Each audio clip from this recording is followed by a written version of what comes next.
Yo, welcome to Atop the Fourth Wall where bad comics burn! It's your boy Linkara! And that's about all I got in me for a Team Skull thing. Anyway, as you may have guessed, probably because it's the title of the video, it's time to talk about Pokémon again! Specifically, we're going back to 2011, and yes, I got the dates right this time. Last episode was referring to events in 2013, not 2012, and the end of my initial battle with the entity. Given its origins as a glitch in a Generation 1 Pokemon game, it was only too appropriate that I covered a comic or manga related to the Pokemans. That story was The Electric Tale of Pikachu, wherein we basically saw a redone version of the first episode of the TV series, though in this case Ash obtained his Pikachu because it was a rodent infesting his home, the common way to find pets that compete in gladiatorial combat. Another change is that instead of Pikachu just zapping the Spearows chasing him and that being the end of it, the Fearow that was leading them ended up getting caught by him. So already this version of Ash Ketchum is smarter than the one on TV since he knows when to actually catch something when the opportunity arises. But anyway, you may be wondering why we're covering issue 3 instead of issue 2 like I solicited on my site. That's because issue 3 is issue 2. Sort of.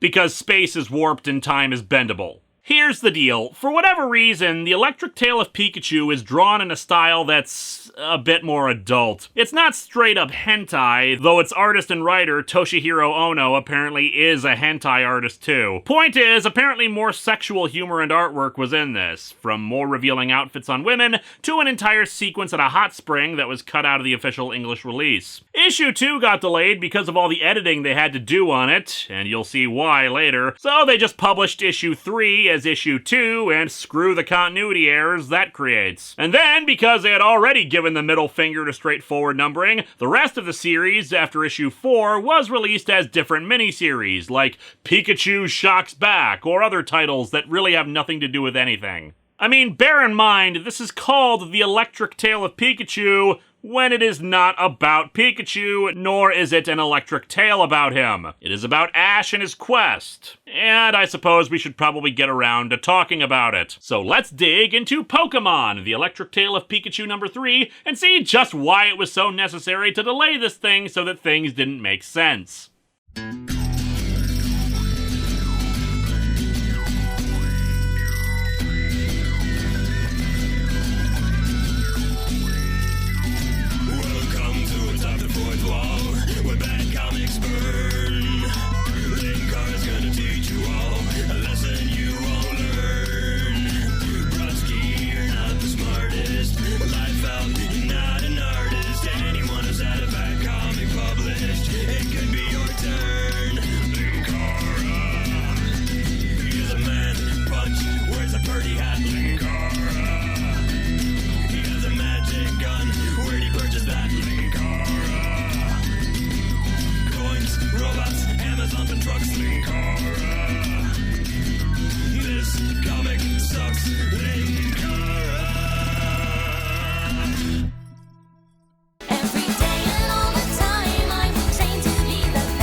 The cover's pretty bland, with chibi versions of Brock and Misty riding on top of a slightly chibi version of Onix, and a not-so-chibi version of Magikarp. I mean, I suppose it could be a cutified version of it, but how could you tell the difference? Also, is it just me, or does Magikarp kind of look like a babelfish? Anyway, we open with a title page of Ash holding classic chubby Pikachu. On a related note, I really hope we get some fan-made plushies of the leaked Gen 2 beta Pokemon, including Proto Pichu, who is chubby and round and wonderful. And the title of our issue, Kasumi, aka the original Japanese name for Misty. Back when I reviewed the first issue, I made sure to point out that I'd be calling them by their English names because that's what I knew and grew up with, and, well, I'm not Japanese.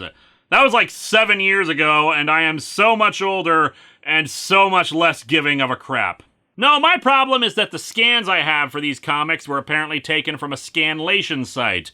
And in the first issue, they used the English names, but in this one, the Japanese, so that lack of consistency is kind of annoying. But which version should I use then? Dear Shigeru's Oni-san. Welp, English it is! Ash is writing a letter to May, Gary's sister, who in the games gave you the first town map. We see from the wider shot that he's traveling on top of a massive cart full of supplies, and there's what appears to be a nuclear power plant behind him. Holy crap, Pokemon Uranium is canon! Also, what the hell's the deal with the random sign that says Pocket Monsters on it? There's just a sign that says Star Wars, reminding one of the movie Star Wars. Anyway, Ash tells May about how things are going. My journey is going smoothly, especially the part where I was almost pecked to death by birds, just swimmingly. Since the first issue, Ash has proceeded to catch a Caterpie and Pidgeotto as in the anime. Caterpie, I caught it when it let its guard down. Truly the most harrowing of catches that requires precise timing. A low-level bug type.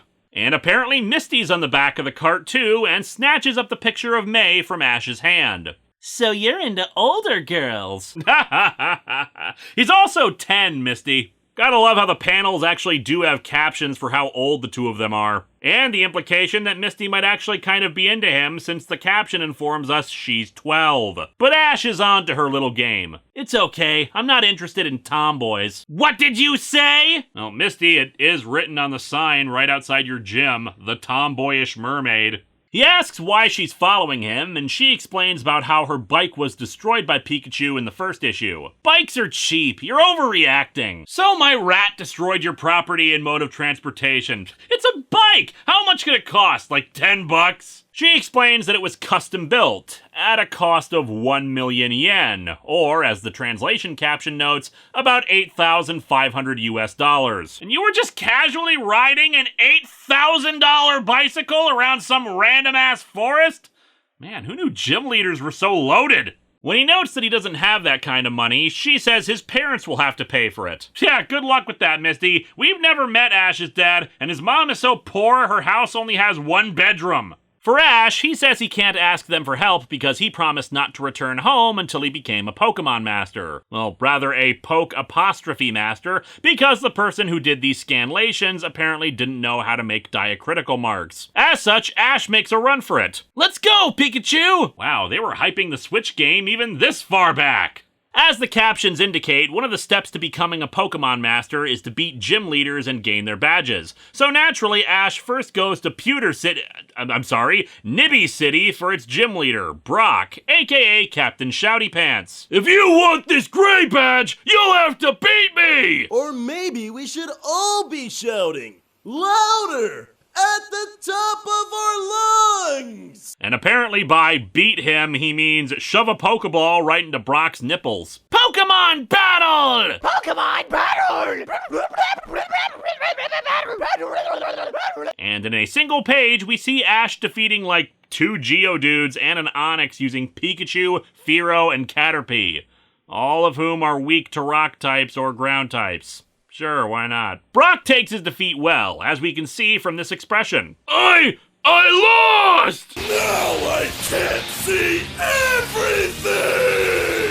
I have just witnessed the birth of a future Pokemon Master who will have his name carved into the annals of history! Or at least I would have if I ever opened my eyes! And thus, with his first badge obtained, Ash and his Pokemon take a rest in the park to eat food, and good lord, Pidgeotto! What's going on with your eyes? I guess Misty is with him again, and Ash asks how many badges she has. I bet you don't even have one! Want a rice ball? Rice ball? Where? Behind that jelly donut? Misty asks him if he's named his Pokemon yet. So, what's Pikachu's name? John Luke Pikachu! I will get over the fact that he misspelled Luke in this case, because I am so angry that I never thought of that as a nickname! I mean, even the translation note spells Jean-Luc correctly. Is it just supposed to imply that Ash is stupid? Because he's not. That nickname is frickin' brilliant! Hell, he even gave Pikachu a little comm badge. Or maybe Pikachu's just excited for Star Trek Timber this fall. And the other names? Cursed Fearow, which the translation note explains Fearow's Japanese name is Oni Doriru, which translates as Demon Drill. Then why didn't you name him Demon Drill? That's even better! Pidgeotto is Pigeon Vision, and Caterpie starts evolving. What's wrong, Randolph? Randolph? Hey, look, just because you don't nickname your Pokemon after William Randolph Hearst, in the proper translated version, it's Felix, as in Felix the Caterpie. Nice. And thus he becomes a Metapod, spawning a million jokes about it hardening. Inspired by this turn of events, Ash calls out for Pikachu to evolve as well. No, you idiot! Jean-Luc Raichu doesn't make any sense! Although, Commander William Raichu would be okay. And after that adorable little chubby Pikachu fails to evolve through sheer force of will, we move on to Ash informing Misty that he's going to Hanada City, aka Cerulean City, to get his next badge. He takes a bus there because, well, we need to skip the Mount Moon stuff for the next issue, which was technically the previous issue, even though Mount Moon is between Pewter and Cerulean. Arriving at the gym, which has a massive aquarium filled with not Pokemon fish, in one of those cases where that happened in Gen 1 before they proceeded to pretend that no other animals but Pokemon existed, he's met by Misty's sisters, two of whom, of course, have open cleavage-exposing swimsuits on because hentai artist. Even Ash is taken aback by them. Those are three hot sisters, huh, Pikachu? And they're gym leaders! Could we please not have the masturbatory ramblings of the 10-year-old? Before any of them can battle him, Misty shows up and demands that she be the one to take him on. A wider shot of the three other sisters reveals that one swimsuit isn't even fully covering up her breasts. Tons of side boob going on there in this franchise for children. Anyway, they agree to let Misty take him on, and we soon see the big reason why they needed to alter the artwork a bit. Misty's swimsuit, aka her 80s Starfire cosplay, that the comic then on the next page lovingly zooms in on her cleavage and her ass. You know, of the 12-year-old! In the English release, they changed it to a wetsuit. Anyway, Ash laments the fact that they're in a water gym. Damn, I don't have a single water Pokemon! Damn, what the hell am I supposed to do now? Fuck! Jokes about unnecessary swearing and scanlations aside, this is one of those aspects of non-game media that I wish was a thing incorporated into the games a bit. 7 years ago, I lamented the lack of a Pokemon fighting game. And frankly, I still am. Yes, I know, Pokken Tournament exists, but as far as I can tell, Pokemon types make no difference, the arena makes no difference, and I can't fight my opponents with a Bulbasaur, aka my favorite Pokemon, so it's not really what I was asking for. Instead, in the anime and the manga here, despite Ash having Pikachu, which should naturally wipe the floor with any water types in his way, the fact that the arena is built for water-type Pokemon shows that there's more going on than just the straight type matchup. It makes for, in my opinion at least, more interesting styles of combat that could vary teams up a bit, especially for people who might want to specialize in only one type. And if you had full 3D combat where the types do make a difference, but the environment alters things like speed, abilities, and the strength of moves, it can make a larger difference in battles. And that, commenter from 7 years ago, is what I meant by there hasn't really been any innovation in the gameplay. No, the physical special split really doesn't count. Wow, I remember that, but I apparently can't remember when an episode of my own show was released. Also, disproportionate anger. Anywho, apparently Ash was the one leering at Misty in those panels, even though the dialogue indicates he wasn't even doing so, because Misty tosses a shelter at him and calls him a pervert. Clearly you aimed at the wrong person, Misty. From beneath the water emerges a Gyarados that frightens Ash and Pikachu, though all it does is splash them and steal Ash's hat away. Ash thinks using one is unfair given how powerful it is, but Misty is getting back at him for some of his earlier boastful comments about how quickly he thinks he can become a Pokemon Master, using more powerful ones to counter him. She says that if he can use his Pokemon to get his hat back, she'll give him the badge. He thinks it'll be easy, but she says that the Pokemon might not listen to him. Which, of course, in the game, if your Pokemon are too strong and you don't have corresponding badges, they won't obey. And of course, first up is Pikachu, who is too terrified of the Gyarados to fight. He tries again with Fearow, who has a sign on it that says it's sleeping and not to disturb it. Well, okay, one bird down. Maybe Pidgeotto. It left its ball with a note. I'm tired. Gone away. Don't look for me. Went to an eye doctor to investigate what happened in the park. Wow, Ash, we make fun of the anime version for some of his poor decisions, but it's something else when in this version his Pokemon leave him off-screen. Pidgeotto in the anime got turned into a Pidgeot eventually. This one just got bored and left. Misty points out how none of his Pokemon listened to him. Pikachu tugs at Ash's leg and he eats some humble pie, admitting that he was too full of himself and won't force him to fight. Misty begins lecturing Ash. My Gyarados here evolved from my first Pokemon, a Magikarp that I caught and raised. It'll even follow instructions as specific as get that guy's hat, although it struggles with get a job and pay the rent. This pool ain't free, you know!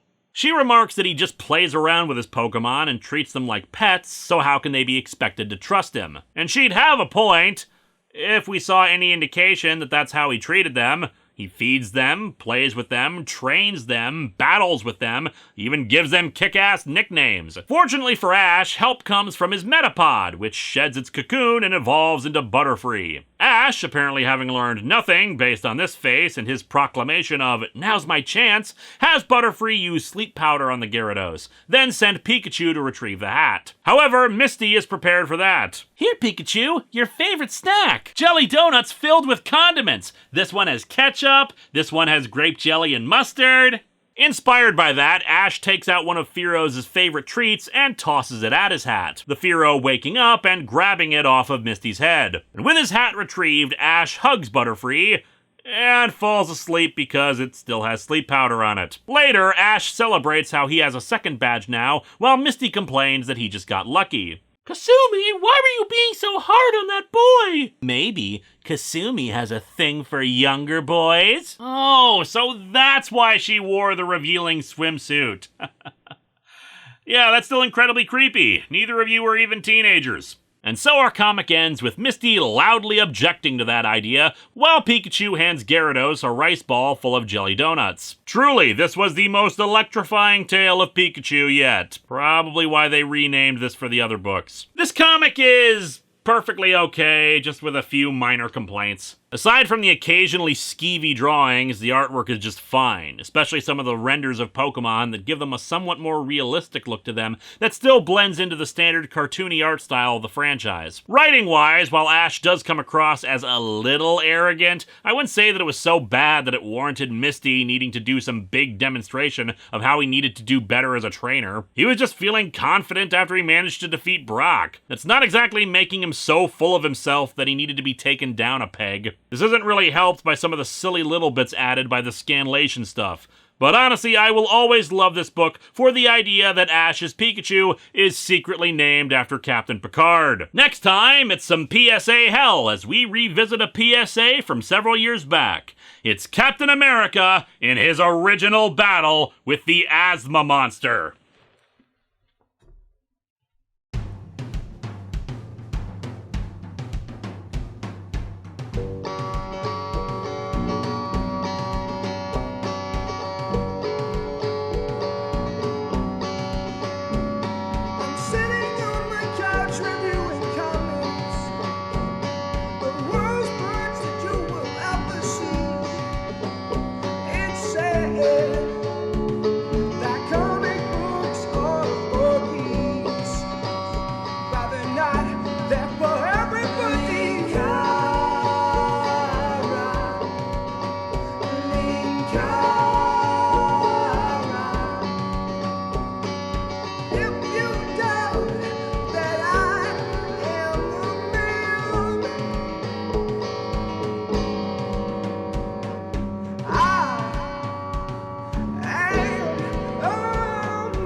No, seriously, look at these things. I demand plushies of them and for them to be featured in Gen 8.